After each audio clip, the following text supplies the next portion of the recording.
அவர் குறித்ததை நிறைவேற்ற குறித்த காலத்தை வைத்திருக்கிறார். அதுவரையில என் வாழ்க்கையில சந்திக்கிற அத்தனையும் டெம்பரரி, பெர்மனன்டான ஒரு லைஃப் கர்த்தர் எனக்கு வைத்திருக்கிறார். தீர்க்க தரிசனம் வந்ததும் எல்லாம் சாதகமா நடக்குதுன்னா அது பொய்யான தீர்க்க தரிசனம். ஒரு வார்த்தை பலிபீடத்துல இருந்து உங்களுக்கு வந்ததும் அடுத்த நாளே வாசல்லாம் திறந்து எல்லாம் சாதகமா நடக்குதுன்னா அந்த ப்ராபஸில ஏதோ காரியம் இருக்கு, தப்பு இருக்கு. ஆனா சொல்லப்பட்ட வார்த்தைக்கு மாறா அடுத்த நாள் நடக்குதுன்னா புரிஞ்சுக்கோங்க, சொல்லப்பட்ட வார்த்தை சரியான வார்த்தை.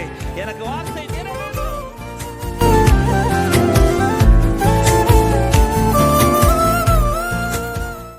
எல்லாரும் கரங்களை உயர்த்தி ஆண்டவர் நாமத்தை மகிமைப்படுத்தும். ஹல்லேலூயா. கர்த்தர் நல்லவர், இம்மட்டும் அதிசயமாய் கர்த்தர் நம்மை நடத்தினார். இந்த நாட்களிலே அதிகமாய் ஆண்டவருக்கு நன்றி செலுத்துங்கள். ஆமென். எந்தெந்த பகுதிகள் இன்னும் நாம் திருத்தப்பட வேண்டுமோ அவைகளுக்காய் தேவ சமூகத்தில் இருந்து ஜெபித்து புதிய ஆண்டுக்குள் கால் வையுங்கள். கர்த்தர் நிச்சயம் இதுவரை செய்த நன்மைகளை காட்டிலும் இதிலும் பெரிதானவைகளை நீ காண்பா என்ற வார்த்தையின்படியே கர்த்தர் பெரிய காரியங்களை வருகிற ஆண்டு காண பண்ணுவாராக. நம்புறவங்க சத்தமோ ஆமென் சொல்லுங்க பார்க்கலாம். பக்கத்தில் இருக்கிற 2 பேரை பார்த்து சொல்லுங்க, இதிலும் பெரிதானவைகளை காண்பீர்கள் அப்படின்னு சொல்லுங்க. ஆமென். சிலர் சொல்றத கேட்டதும் என்ன நினைக்கிறீங்க, நான் இந்த வருஷம் பார்த்ததே போதும், இந்த வருஷம் பட்ட பாடுகளை இதிலும் பெரிதானதுன்னா பாடுகள் அல்ல, கஷ்டங்கள் அல்ல, அவன் நன்மைகளை, கர்த்தர் செய்த நன்மைகளை. ஹல்லேலூயா. யார் கேட்டாலும் சொல்லுங்க, கர்த்தர் எனக்கு நன்மை செய்து கொண்டு தான் இருக்கிறார். ஆமென். சில காரியங்கள் நமக்கு இப்போ சொன்னா அது புரியாது. அது எவ்வளவு விவரிச்சாலும் அது நமக்கு விளங்காது. அதனாலதான் கர்த்தர் சில காரியங்களை சொல்லாம செஞ்சிட்டு இருக்கிறார். சொல்லாம செஞ்சிட்டு இருக்கிறார். ஆனா இது ஏன் இப்படி செய்கிறார் என்பது ஒரு டைம் வரும், ஒரு நாள் வரும், அன்று நாம் அறிந்து கொள்வோம், புரிந்து கொள்வோம். ஓ, இதுக்கு தான் கர்த்தர் என்னை இப்படி நடத்தினாரா. ஆமென். ஒரு தேவ பிள்ளை நன்றாய் புரிந்து கொள்ளுங்க. என்ன இருந்தாலும் ஆண்டவரே என்னை இப்படி நடத்திட்டீங்களே அப்படி சொல்லி ஓட்டத்தை முடிக்க வைக்க மாட்டார். ஆண்டவரே நீர் என்னை இப்படி நடத்தினதற்காக ஸ்தோத்திரம் அப்படி சொல்லிதான் இந்த ஓட்டத்தை கர்த்தர் முடிக்க வைப்பார். கர்த்தர் ஒருத்தன் கையை பிடிச்சிட்டார்னா அவன் துக்கத்தோட பாதாளத்தில் இறங்க விட மாட்டார். கோலின் மேல் சாய்ந்து கொண்டு தேவனை மகிமைப்படுத்திதான் அப்படிதான் கர்த்தர் நடத்துவார். எனவே கர்த்தர் நடத்துகிற வழிகளுக்காய் நன்றி செலுத்துங்கள். இந்த மாலை நேரத்தில் ஒரு வார்த்தை ஆவியானவர் பேசும்படி நினைவுபடுத்தினார். 105வது சங்கீதம் 105வது சங்கீதத்தின் 28வது வசனத்தை வாசியுங்கள். அவர் இருளை அனுப்பி அந்தகாரத்தை உண்டாக்கினார். அவருடைய வார்த்தைகளை எதிர்ப்பார் இல்லை. கரங்களை உயர்த்தி சத்தமோ ஆமென் சொல்லுங்க பார்க்கலாம். அவருடைய வார்த்தையை எதிர்ப்பார் இல்லை. அவர் ஒரு வார்த்தையை அனுப்பினார் என்றால் அதை எதிர்க்கத்தக்க வல்லமை இந்த பூமியில எங்கேயுமே கிடையாது. இந்த வார்த்தையை சொல்லுவதற்கு முன்பாக ஒரு வார்த்தை சொல்லப்பட்டிருக்கு. அவர் இருளை அனுப்பி அந்தகாரத்தை உண்டாக்கினார் என்று. கர்த்தர் அந்தகாரத்தை உண்டாக்க வேண்டும் என்று அவர் தீர்மானம் எடுத்ததும் அவர் எதை அனுப்புகிறார் என்றால் இருளை அனுப்புகிறார். இந்த வார்த்தை இன்னைக்கு மாலையில தியானிக்கும் போது ஆண்டவர் இப்படி இடைபட துவங்கினார். ஆண்டவர் எதை உண்டாக்க திட்டம் வைக்கிறாரோ அல்லது இதை செய்யணும்னு அவர் தீர்மானிக்கிற போது அதன் பிறகு அவர் அனுமதிக்கிற அத்தனையுமே அவர் தீர்மானித்தது நிறைவேறுவதற்கானதாக இருக்கும். ஹல்லேலூயா. எதை திட்டம் பண்ணுகிறாரோ அதற்கானவைகளை தான் கர்த்தர் செய்து கொண்டே இருக்கிறார். என் லைஃப்ல ஒரு வார்த்தையை கர்த்தர் தாராரா, தந்த பிறகு என் வாழ்க்கையில எது கர்த்தர் அனுமதிக்கிறாரோ அது அத்தனையுமே எது நிறைவேறுவதற்கு தெரியுமா, அவர் திட்டம் பண்ணது நிறைவேறுவதற்காக. இப்படி நான் ஒவ்வொன்றையும் பார்க்க துவங்குவேனே, ஆனால் எந்த பாதையில என்னால புலம்பாமல் முறுமுறுக்காமல் இருக்க முடியும்? என் வாழ்க்கையில தேவன் அனுமதிக்கிறது எல்லாமே, வார்த்தை வந்த பிறகு ஒரு காரியத்தை கர்த்தர் அனுமதிக்கிறார்னா, வார்த்தை வந்த பிறகு ஒரு காரியத்தை கர்த்தர் என் வாழ்க்கையில சந்திக்க வைக்கிறார்னா, ஒரு தேவ பிள்ளை அதை எப்படி பார்க்கணும் தெரியுமா? ஐயோ, வார்த்தை வந்த பிறகு எல்லாம் நெகட்டிவா நடக்குது இப்படி பார்க்க கூடாது. எனக்கு சொல்லப்பட்ட வார்த்தை நிறைவேறுகிறதுக்கு ஏதுவான காரியங்கள் நடந்து கொண்டிருக்கிறது. ஒரு ஊழியர் அழகா சொன்னார், இந்த வார்த்தை எனக்கு ரொம்ப பிடிச்ச. தீர்க்க தரிசனம் வந்ததும் எல்லாம் சாதகமா நடக்குதுன்னா அது பொய்யான தீர்க்க தரிசனம். ஒரு வார்த்தை பலிபீடத்திலிருந்து உங்களுக்கு வந்ததும் அடுத்த நாளே வாசல்லாம் திறந்து எல்லாம் சாதகமா நடக்குதுன்னா அந்த ப்ராபஸில ஏதோ காரியம் இருக்கு, தப்பு இருக்கு. ஆனா சொல்லப்பட்ட வார்த்தைக்கு மாறா அடுத்த நாள் நடக்குதுன்னா புரிஞ்சுக்கோங்க, சொல்லப்பட்ட வார்த்தை சரியான வார்த்தை, எனக்கு வார்த்தை நிறைவேறும். ஆமென்.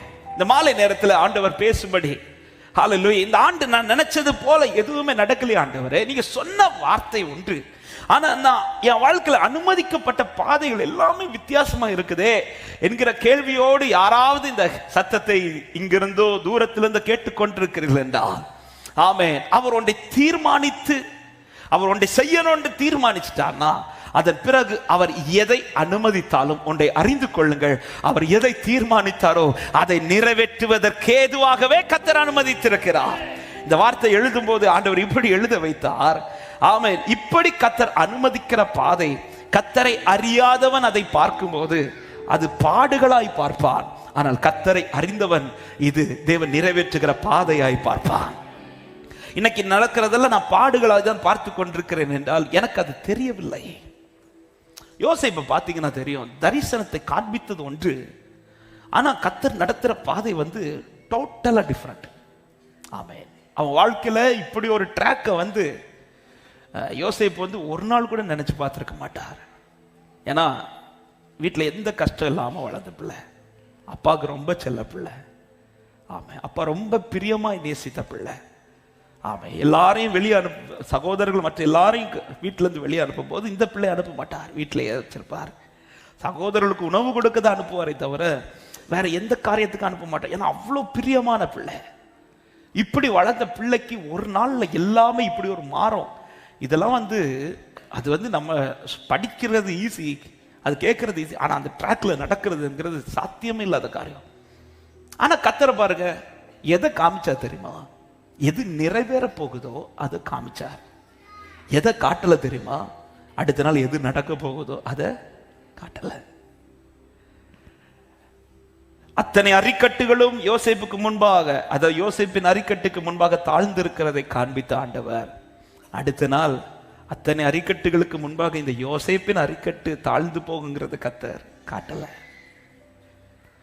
ஏன் காட்டலன்னா இது கர்த்தர் அனுமதிக்கிற ஒரு பாதை.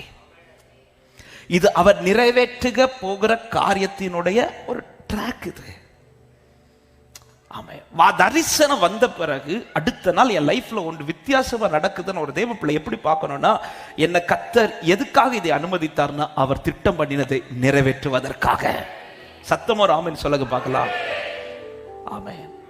எனவேதான் யோசேப்பினுடைய அந்த பாதையில ஒரு இடத்துல கூட யோசேப்பு முறுமுறுத்ததாகவோ அல்லது ஆண்டவரை பார்த்து ஒரு கேள்வி கேட்டதாகவோ, ஆண்டவரை ஏன் எனக்கு இப்படி அனுமதிச்சிங்க, சகோதரர்களை பார்த்து அழுதார்.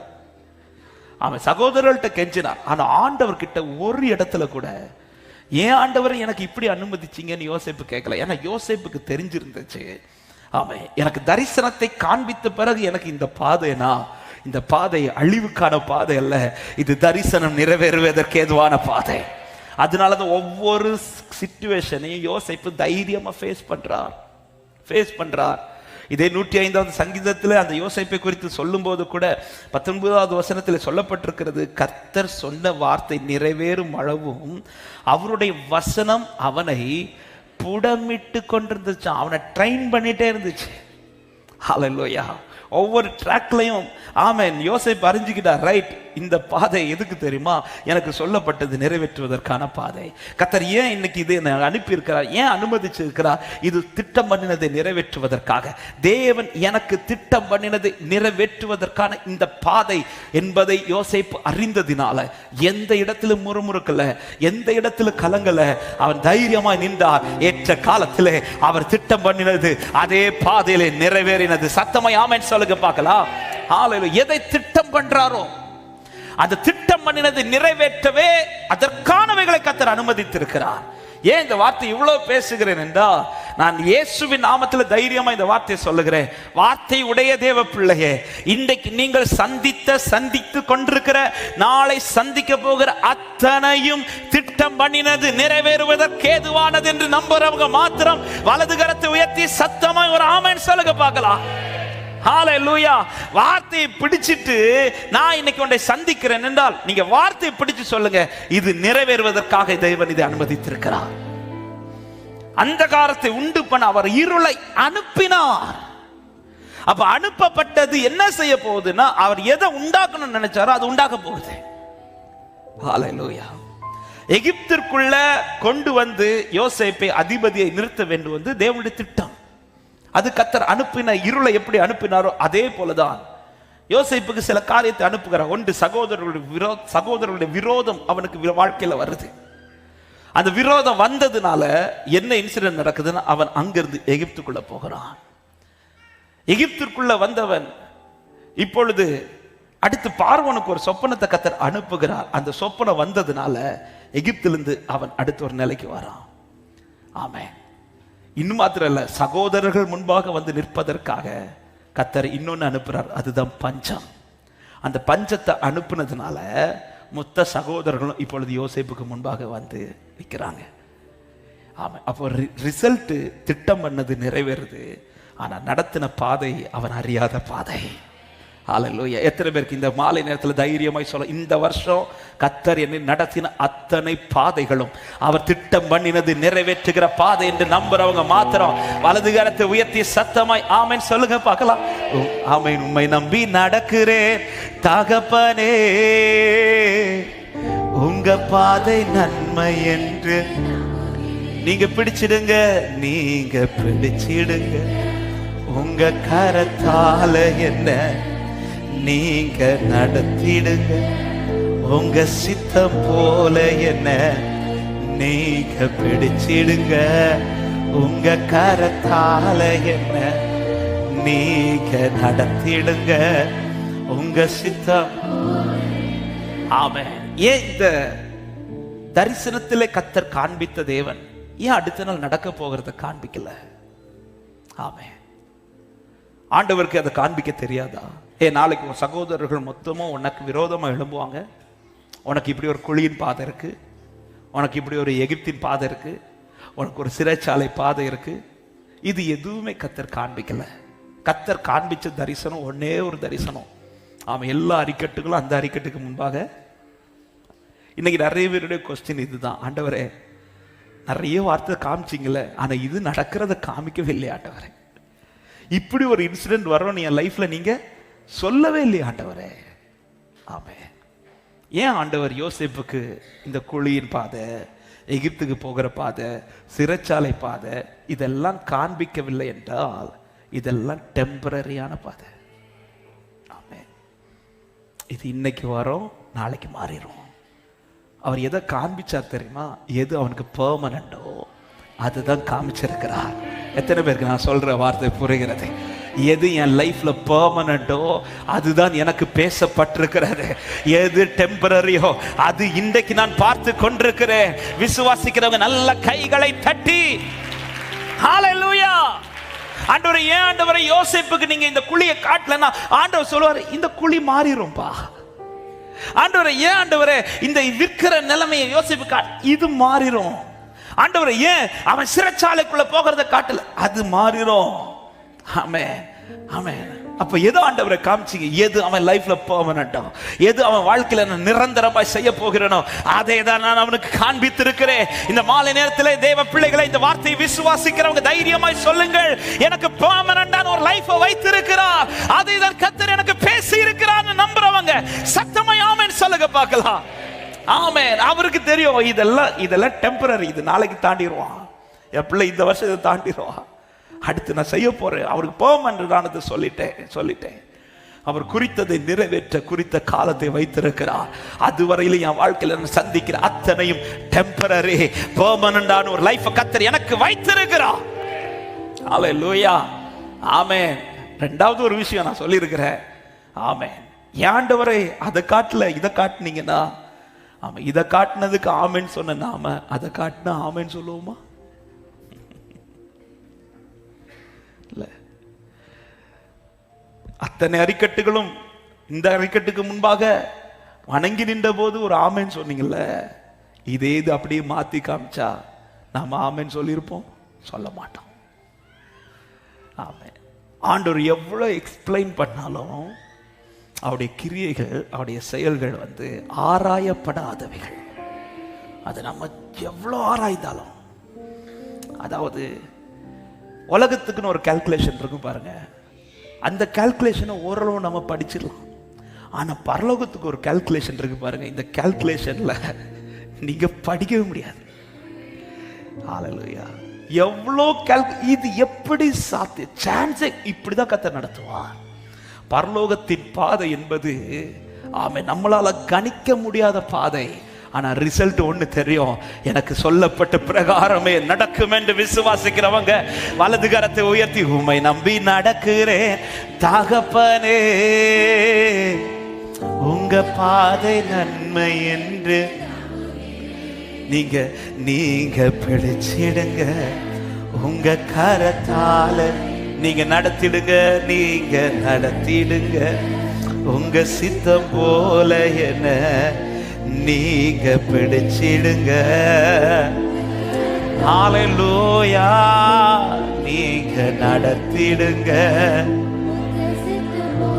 அவர் எதை அனுமதித்திருக்கிறார் என்று அது நிறைவேற போகிறதற்கான பாதையே. இந்த 6 காரியங்கள், முதலாவது ஒரு தேவ பிள்ளைங்க இந்த பாதையில செய்து கொண்டே இருங்கள். ஒன்று, அவருடைய நாமத்தை அவருடைய நாமத்தை பிரஸ்தாபப்படுத்துங்கள். அதிகமா அந்த நாமத்தை இந்த பாதையில நீங்கள் துதித்து கொண்டே இருங்கள். இந்த துதிக்கிறது ஓயாமல் உங்கள் வாயில் இருந்து கொண்டே இருப்பதாக. அதிகமா அந்த நாமத்தை சொல்லி ஆர்ப்பரித்து கொண்டே இருங்க. எந்த இடத்தில் இந்த நாமத்தை நீங்கள் உயர்த்துவது உங்க லைஃப்ல குறைச்சிடாதீங்க. வாழ்க்கையில துதி என்பது, சீயோனிலே துதியானது உமக்காக அமைந்து காத்திருக்கிறது. டெய்லி என் லைஃப்ல அவரை துதிக்கிற இந்த அனுபவம் வந்து குறைஞ்சிடவே கூடாது. என் லைஃப்ல நான் பர்சனலா எவ்வளவு துதிக்கிறேனோ அதனுடைய ரிசல்ட் தான் அந்த 1வது வசனத்தின் கடைசி சொல்லப்படுகிறது, அவருடைய செய்கைகளை ஜனங்களுக்குள்ளே பிரசித்தப்படுத்துங்கள். என் பாதையில நான் எவ்வளவு தூரம் நான் பர்சனலா என் ஆண்டவரை வர்ஷிப் பண்றேனோ அந்த ஆராதனையின் ரிசல்ட் என்ன தெரியுமா? இந்த பாதையில என்னை பார்க்கிற அத்தனை ஜனத்துக்கு முன்பாகவும் நான் புலம்பிக் கொண்டிருக்க மாட்டேன், மாறா என் தேவனை நான் மகிமைப்படுத்தி கொண்டிருப்பேன். ஹல்லேலூயா. அக்கினி 7 மடங்கு அதிகமான பிறகு இந்த 3 வாலிபர்களுக்கு நிற்க ரீசன் என்ன? இவர்கள் நிற்கிறதற்கு காரணம் என்ன? வேற யூத ஜனங்கள் கிடையாது, உண்டு. ஆனா இவர்கள் அதிகமாய் தேவனை பர்சனலா ஆராதிக்கிறவங்க.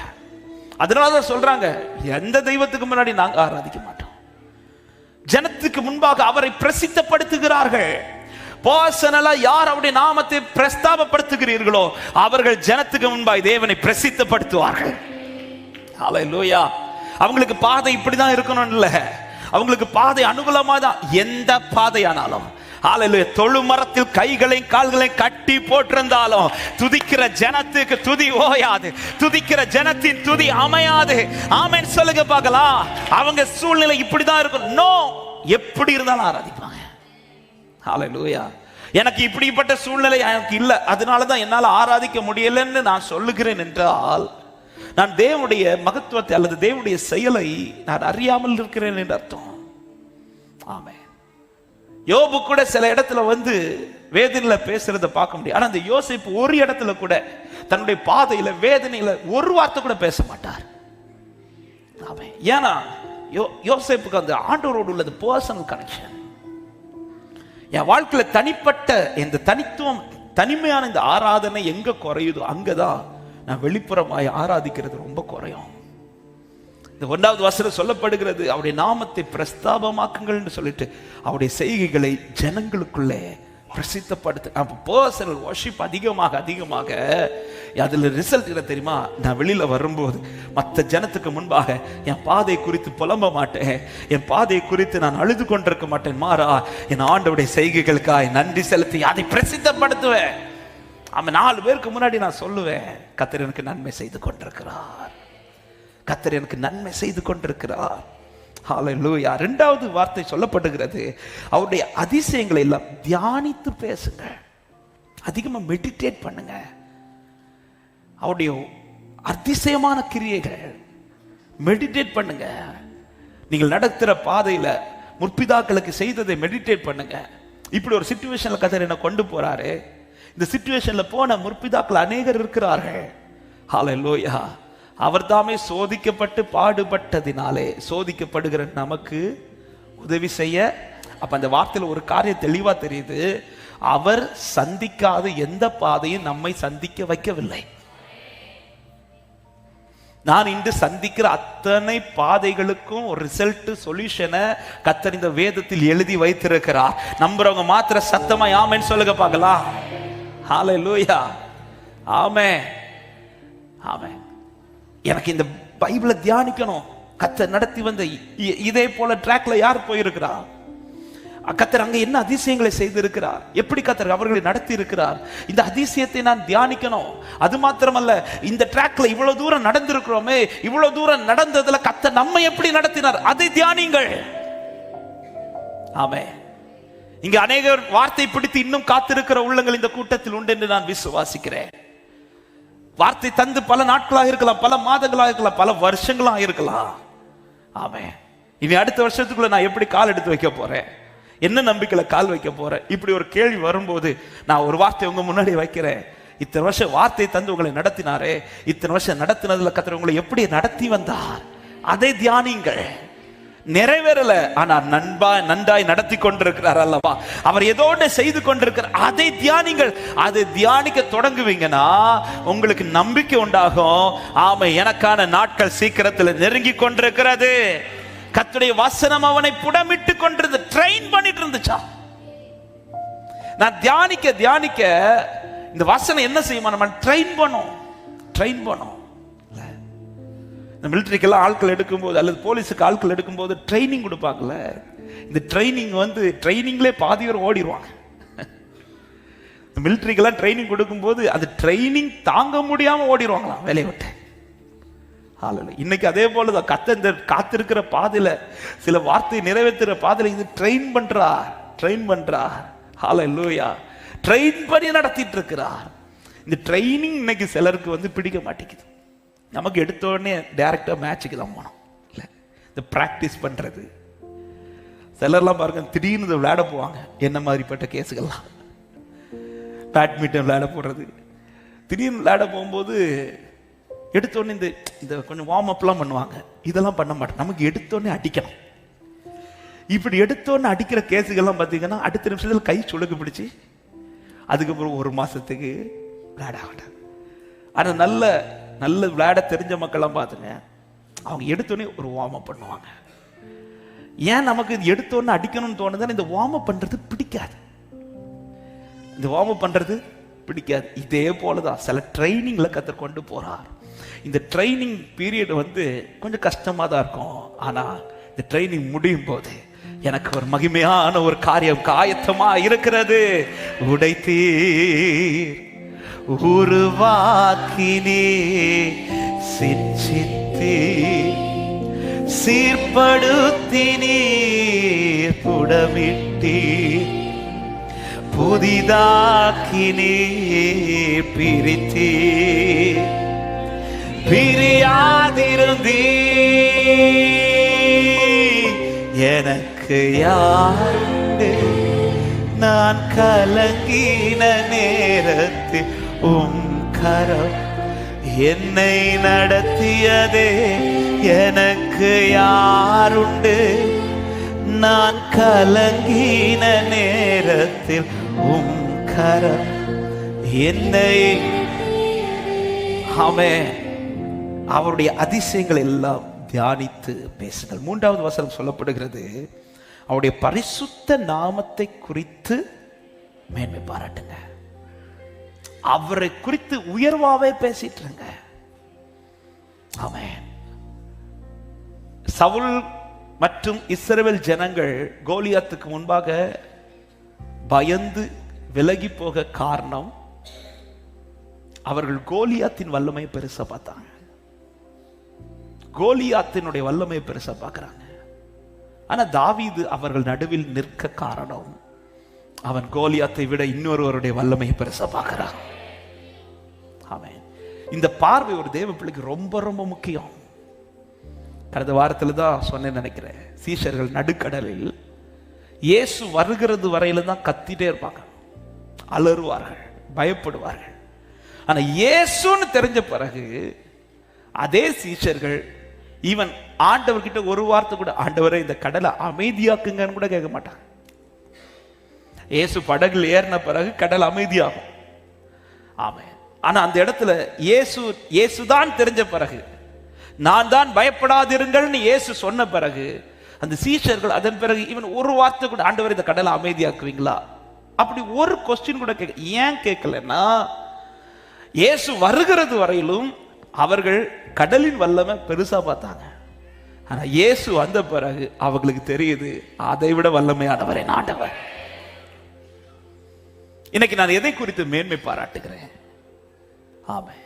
ஆண்டவரை குறித்து மேன்மை பாராட்டுறோமா, இல்ல கோலியாத்தை குறித்து மேன்மை பாராட்டுறோமா? இன்னைக்கு நான் எதின் வல்லமையை பெருசா பார்க்கிறேனோ அதுக்கு கீழே தான் நான் இருப்பேன். என் பலவீனத்தின் வல்லமையை நான் பெருசா பார்த்தா அதுக்கு கீழே தான் நான் இருப்பேன். என்னோடு போராடுகிற சத்துருடைய வல்லமையை நான் பெருசா பார்த்து அதை பேசிட்டு இருப்பேன், அதுக்கு கீழே தான் நான் அடிமையா இருப்பேன். எதை குறித்து நான் மேன்மை பாராட்டுகிறேனோ அதுதான் என்னை மேற்கொள்ளும். ஆமென் சொல்லுங்க பார்க்கலாம். எதை குறித்து நான் மேன்மை பாராட்டுகிறேன்? ஆண்டவருடைய நாமத்தை குறித்து நான் மேன்மை பாராட்டுகிறேன் என்றால் அந்த நாமத்திற்கு மேலான ஒரு வல்லமை இந்த பூமியில் இல்லை என்று நம்புகிறவர்கள் சத்தமாய் ஆமென் சொல்லுங்க பார்க்கலாம். அந்த நாமத்தை குறித்து மேன்மை பாராட்டுங்க. என் வாழ்க்கையில நான் எதை குறித்து மேன்மை பாராட்டுகிறேன்? எதை பத்தி அதிகமா பேசிட்டு இருக்கிறேன்? ஆமென், ஹல்லேலூயா. எனவே இந்த காரியத்தில் ஒரு தேவ பிள்ளை ரொம்ப கவனமா இருங்க. ஆண்டவரை குறித்து பேசுறதுல, ஆண்டவர் குறித்து சொல்றதுல, ஆண்டவருடைய நாமத்தை மகிமைப்படுத்துவதில் இந்த வாய் ஸ்பீட் ஆகிட்டே இருக்கும். வேகமா பேசணும், வேகமா பேசணும். ஹல்லேலூயா. பிள்ளைக்க காத்திருக்கும் போது ஆண்டவர் கற்றுக் கொடுத்த பாடத்தில் ஒன்று அதுதான். எவ்வளவு தூரம் நாம ஆண்டவர் நம்முடைய காத்திருப்பின் நாட்களானாலும் சரி, அல்லது தேவன் நடத்துகிற பாதையில் எவ்வளவு தூரம் அவரை குறித்து நான் விசுவாசத்தோடு பேசுகிறேனோ அதுதான் எனக்கான நன்மையை வேகமா இழுத்துட்டு வரும். ஹல்லேலூயா. காத்திருக்கிற நாட்கள் சீக்கிரம் வரணுமா? சுத்தி இருக்கிறவங்கள்ட்ட அவரை குறித்து அதிகமா பேசுங்க. ஆமா, உங்கள்கிட்ட இல்லைங்கிறத வெளிப்படுத்துறதை விட இல்லாதவைகளை இருக்கிறதாய் வரவிருக்கிறவரை குறித்து பேசுங்க. அவரை குறித்து பேசுங்க. எதை குறித்து நான் அதிகம் பேசுகிறேன் அதுதான் என்னை ஆட்கொள்ளும். கோலியாத்தின் வல்லமை சிறுவேல் சேனை பெரிதா பார்க்க பார்க்க பார்க்க பார்க்க கோலியாத்தை பார்த்ததும் இவர்கள் விலகி போகிறார்கள். ஆனால் தாவீதுக்கு அதை ஏன்னா தாவீது அந்த வல்லமையை தாண்டி இன்னொரு வல்லமை பார்க்கிறான். சவுல் கூட கோலியாத்தை குறித்து தான் தாவீது சொல்ற. அவனை குறித்து பாத்தியா? நீங்க படிச்சீங்கன்னா தெரியும். 1 சாமுவேல் 17வது அதிகாரம். ஆமென், கர்த்தருக்கு மகிமை உண்டாவதாக. ஹல்லேலூயா. இப்போ தாவீது சவுலின் இடத்தில் கொண்டு வரப்பட்டதும் சவுல் தாவீதை பார்த்து சொல்ற வார்த்தையை கவனிங்கள். கர்த்தருக்கு மகிமை உண்டாகட்டும். 31 முதல் வாசியுங்கள். தாவீது சொன்ன வார்த்தைகளை அவர்கள் கேட்டு அதை சவுலின் சமூகத்தில் அறிவித்தார்கள். அப்பொழுது அவன் அவனை அழைப்பித்தான். தாவீது சவுலை நோக்கி, இவன் நிமித்தம் ஒருவனுடைய இருதயமும் கலங்க வேண்டியது இல்லை. உம்முடைய அடியனாகி நான் போய் இந்த பெலிஸ்தனோட யுத்தம் பண்ணுவேன் என்றான். தாவீது சொன்னதோ அடுத்து சவுல் சொல்றார் பாருங்க, 33வது வசனம். அப்பொழுது சவுல் தாவீதை நோக்கி, நீ இந்த பெலிஸ்தனோட எதிர்த்து யுத்தம் பண்ண உன்னால் ஆகாது. முடிவே எழுதுறார். அவனுடைய வல்லமையை பார்த்து முடிவு எழுதுற, உன்னால் ஆகாதுன்னு சொல்லிட்டு அடுத்து சொல்றாரு, நீ இளைஞன், அவனோ தன் சிறு வயது முதல் யுத்த வீரன் என்றான். அவன் கோலியாத்தை குறித்து அவ்வளவு விவரமா பேசிட்டு இருக்கும் போது தாவீது அதை குறித்து மைண்டே பண்ணல. ஆமே, தாவீது அந்த இடத்துல ஐயோ தெரியாம வந்துட்டோமோ அப்படி யோசிக்கல. கோலியாத்தை குறித்து ஒரு பிக்சர் அப்படியே கோலியாத் நின்னு தன்னை குறித்து அவன் எக்ஸ்பிளைன் பண்றதை விட சவுல் பயங்கரமா எக்ஸ்பிளைன் பண்றாரு. பெலிஸ்தியர்கள் அவனை குறித்து எக்ஸ்பிளைன் பண்றதை விட சவுல் தாவீது அவ்வளவு எக்ஸ்பிளைன் பண்ணும்போது தாவீது கொஞ்சம் கூட கலங்காம அடுத்த வார்த்தை சொல்றாரு பாருங்க. தாவீது சவுலை பார்த்து, உம்முடைய அடியான் என் தகப்பனுடைய ஆடுகளை மேய்த்துக் கொண்டிருக்கிற போது ஒரு விசை ஒரு சிங்கமும் ஒரு விசை ஒரு கரடியும் மந்தையில் இருக்கிற ஒரு ஆட்டை பிடித்து கொண்டது. நான் அதை தொடர்ந்து போய் அதை அடித்து அதை அதன் வாய்க்கு தப்புவித்தேன். அது என்மேல் பாய்ந்த போது நான் அதன் தாடியை பிடித்து அதை அடித்து கொன்றேன். அந்த சிங்கத்தையும் அந்த கரடியையும் உம்முடைய அடியானாகிய நான் கொண்டேன். விருத்த சேதம் இல்லாத இந்த பெலிஸ்தியனும் அவைகளில் ஒன்றை போல் இருப்பான். நான் ட்ரை பண்ணி பார்க்கிறேன்னு சொல்லல, எப்படி அதை கொன்றேனோ அதே போல இவனையும் கர்த்தர் கொல்றதுக்கு பலன் தருவார். ஹல்லேலூயா. என்னொரு நிச்சயம் பாருங்க. ஆமா, சிங்கத்தை கொன்றேன், கரடியை கொண்டேன் சொல்லிட்டு அதே வார்த்தையில சொல்றாரு, இவனும் அவைகளில் ஒன்றா ஒண்டா இருப்பானா அந்த மரித்த இப்ப கல்ற லிஸ்ட்ல அடுத்த லிஸ்ட் இவன் தான் அப்படின்றார். அடுத்து இவனுக்கு ஒரு கல்ற எப்படி சிங்கத்துக்கு இருக்கோ எப்படி கரடிக்கு இருக்கோ அதே போல இவனும் இருப்பான். அவ்வளவுதான். நான் போய் பார்க்கிறேன், அதை கொல்றதுக்கு ஆண்டவர் பலப்படுத்தினது போல இந்த ஒரு சந்தேகமே இல்ல, தைரியமா அறிக்கை பண்ணுகிறான். காரணம், கோலியாத்தின் வல்லமையை காட்டிலும் நான் ஆராதிக்கிறேன் தேவனுடைய வல்லமை பெரியது. ஹல்லேலூயா.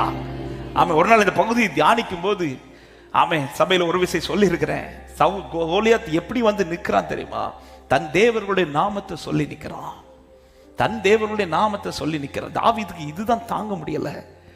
அவன் தேவனுடைய நாமங்கள், அந்த நாமங்கள் எல்லாமே செத்த நாமங்கள். செத்த தெய்வத்தின் நாமத்தை சொல்றவனுக்கு நிக்க முடியும்னா ஜீவனுள்ள தேவனுடைய நாமத்தை ஆராதிக்கிற என்னால ஏன் நிக்க முடியாது? ஹல்லேலூயா. ஜீவன் இல்லாத தேவனுடைய நாமத்தை சொல்றவனுக்கு இவ்வளவு நாள் நிக்க முடியும்னா ஆமென். இதுல இன்னொரு சத்தியத்தை சொல்ல விரும்புகிறேன். ஏன் இந்த கோலியாத்துக்கு இவ்வளவு நாள் 40 நாள் நிற்க முடிஞ்சிச்சுன்னா, இந்த ஜீவனுள்ள தேவனுடைய நாமத்தை மேன்மை பாராட்டி நிற்க ஒருவனும் இந்த சேனையில் இல்லை. ஆமென். நான் அவரை குறித்து மேன்மை பாராட்டுறது எங்க ஸ்டாப் ஆகுதோ அங்கே சத்துரு அவனை குறித்து மேன்மை பாராட்டுவான் என் முன்னாடி. ஆனா எப்பொழுது அவர் நாமத்தை குறித்து மேன்மை பாராட்டி தாவீது வந்து நின்றானோ அதன் பிறகு கோலியாத்துக்கு நிற்க முடியவில்லை. ஹல்லேலூயா. அவரை துதியுங்கள், அவரை பிரசித்தம் பண்ணுங்கள், அவருடைய அதிசயங்களை தியானியுங்கள். எல்லாவற்றுக்கு மேலாய் அவருடைய நாமத்தின் வல்லமையை மேன்மை பாராட்டுங்கள். அவருடைய வல்லமை, அவருடைய வார்த்தையின் வல்லமையை பேசுங்க, அவருடைய செயல்களின் வல்லமையை பேசுங்க. உங்க வாயில ஒரு நாள் நெகட்டிவான வேர்ட்ஸ் வந்துடக்கூடாது. என்னைக்குமே பாசிட்டிவா கர்த்தருடைய வார்த்தைகளை பேச பழகுங்கள். ஹல்லேலூயா. சூழ்நிலையை பார்க்கும்போது, நமக்கு முன்பாக வருகிற வார்த்தைகளை கேட்கும் போதெல்லாம் வாயில சில டைம் ஆட்டோமேட்டிக்காவே இந்த நெகட்டிவான வார்த்தைகள் வந்துடும். இது எல்லாருக்குமே வரும். ஆனாலும் ஆமென் மேக்சிமம் அந்த வார்த்தைகள் வராதபடிக்கு ஆண்டவருடைய பலனை கேட்டு, கிருபைகளை கேட்டு, விசுவாச வார்த்தைகளை, பாசிட்டிவான வார்த்தைகளை கத்த செய்வார், கத்த நடத்துவார். திட்டம் பண்ணது நிறைவேறும், உரைக்கப்பட்டது நிறைவேறும், சொல்லப்பட்ட பிரகாரமே நடக்கும். இப்படி சொல்லிக் கொண்டே முன்னேறுங்கள். புதிய ஆண்டிலே திட்டம் பண்ணினதை கத்த நிறைவேற்றுவாராக. எத்தனை பேர் ஆமென் என்று சொல்றீங்க? ஹல்லேலூயா. அவர் இருளை அனுப்பி அந்த காலத்தை உண்டாக்குகிறார். அவருடைய வார்த்தையை எதிர்ப்பார் இல்லை. எல்லாரும் எழுதி நிற்கலாமா தேவ சமூகத்திலே? ஹல்லேலூயா. வார்த்தையானவரே, ஆதியில் இருந்தவரே, எனக்காய் வந்தவரே, எல்லாம் தருபவரே, வார்த்தையானவரே, ஆதியில் இருந்தவரே, எனக்காய் வந்தவரே, எல்லாம் தருபவரே, வார்த்தையா. ஒரு விஷயம், 2 கரங்களை உயர்த்தி எத்தனை பேர் இந்த மாலை நேரத்தில் தைரியமாய் சொல்ல முடியும்? அவர் திட்டம் பண்ணது நிறைவேற்றுகிறதற்கு இன்றைக்கு சில சூழ்நிலை கர்த்தர் எனக்கு அனுமதித்திருக்கிறார். என்ன உங்களுக்கு அனுமதிக்கப்பட்டிருக்கிறது என்று கேட்டால் சொல்லுங்க. அவர் திட்டம் பண்ணினதை நிறைவேற்றுவது, அவர் திட்டம் பண்ணினதை நிறைவேற்றுகிறதற்கு கர்த்தர் இன்றைக்கு சிலதை எனக்கு அனுமதி இருக்கிறா. எனக்கு கர்த்தர் இதை அனுமதித்திருக்கிறார். எனக்கு அனுமதிக்கப்பட்டதெல்லாம் நன்மைக்கு, அனுமதித்ததெல்லாம் நன்மைக்காக, நடத்திடும் பாதைகளும் நன்மைக்காக. பாடுகள். அனுமதித்ததெல்லாம் நன்மைக்காக, நடத்திடும் பாதைகளும் நன்மை. அதினதின் காலத்தில் நேர்த்தியாய் செம்மையாய் எனக்கான யாவும் செய்து முடிப்பேன். அதினதின் காலத்தில் ஆமென் எனக்கான யாவும் செய்து முடிப்பேன். உங்க கைகள் கூறுக. அவரை குறித்து மேன்மை பாராட்டுங்கள். ஆமென். இந்த வருஷத்தின் இறுதி நாட்களிலே அவருடைய அதிசயமான கிரியைகளை தியானித்து பேசுங்கள். கைகள் கூறுகவில்லை, உம்மால் எதுவும் இல்லை, இயேசுவால் கூடாதது எதுவும் இல்லை, இயேசுவால் கூடா. ஆமென். ஒரே ஒரு விஷயம், வலது கரத்தை உயர்த்தி இடது கரத்து இருதயத்தில் வைத்து, ஆண்டவரே நீர் அனுமதித்த எல்லாவற்றிற்காக நன்றின்னு சொல்லுங்க பார்க்கலாம். நன்றி அப்பா, நீர் அனுப்பினது ஒவ்வொன்றும் நீர் திட்டம் பண்ணினது நிறைவேற்றுவதற்காக. நான் சந்திக்கிறது ஒன்று வீண் போகாது. என் இழப்புகள் வீண் அல்ல, அவன் துன்பங்கள் வீண் அல்ல, நான் சகித்து கொண்டிருப்பது வீண் அல்ல, சிலது தாங்கிக் கொண்டிருப்பது வீண் அல்ல. நிச்சயமாய் முடிவு உண்டு. என் நம்பிக்கை வீண் போகாது. குறித்த காலத்திலே அவனுடைய வார்த்தை திட்டம் பண்ணினது நிறைவேறும் என்று விசுவாசிக்கிறவங்க கரங்களை தட்டி ஆண்டவருக்கு நன்றி செலுத்துவோம். கர்த்தர் நல்லவர். நம்பிக்கையோட முன் செல்லுங்கள். புதிய ஆண்டில் நம்பிக்கையோட கால் வையுங்க. அவர் திட்டம் பண்ணினதே நிறைவேறும். நன்றி தகப்பனே, நன்றியோடு ஸ்தோத்தரிக்கிறோம். ஆண்டவரே, நீர் எதை எங்கள் வாழ்க்கையில் அனுமதித்தீரோ அது அத்தனையும் நீர் திட்டம் பண்ணினது நிறைவேறுவதற்கு இதுவானதே. அப்பா, நாங்கள் சந்திக்கிறதை குறித்து புலம்பாதபடிக்கு ஆண்டவரே, நீர் நடத்துகிற பாதை நன்மை என்பதை அறிந்து தொடர்ந்து முன் செல்ல கிருபை கொடும். நடத்துகிறவர் நீர் உண்மை உள்ளவர். சொல்லப்பட்ட வார்த்தையும் உண்மை உள்ளது. எனக்கு சொல்லப்பட்ட பிரகாரமே நடக்கும் என்கிற நிச்சயத்தோடு ஆண்டவரே, புதிய ஆண்டுக்குள் உடைய பிள்ளைகள் நம்பிக்கையோடு கால் வைக்க கிருபை கொடு. பலப்படுத்தும். ஒவ்வொருவரையும் சமாதானத்தோடு அனுப்பும். இந்த கூடுகை மூலமாக வந்த எல்லா துதிக்கான மகிமையும் ஒருவருக்கே செலுத்துகிறோம். நீர் மாத்திரம் பெருகவும் நாங்கள் சிறுக வேண்டும். இயேசுவின் நாமத்தில் ஜெபத்தை கேளும் எங்கள் ஜீவனுள்ள நல்ல பிதாவே. சேர்ந்து சொல்லுவோம், என் ஆத்துமாவே கர்த்தரை ஸ்தோத்திரி, என் முழுமே பரிசுத்த நாமத்தை ஸ்தோத்திரி. என் ஆத்துமாவே கர்த்தரை ஸ்தோத்திரி, கர்த்தர் செய்த சகல உபகாரங்களை மறவாதே. ஆமென், ஆமென், ஹல்லேலூயா. சமாதானத்தோடு போய் வாருங்கள். கர்த்தர் உங்களை ஆசீர்வதிப்பார்.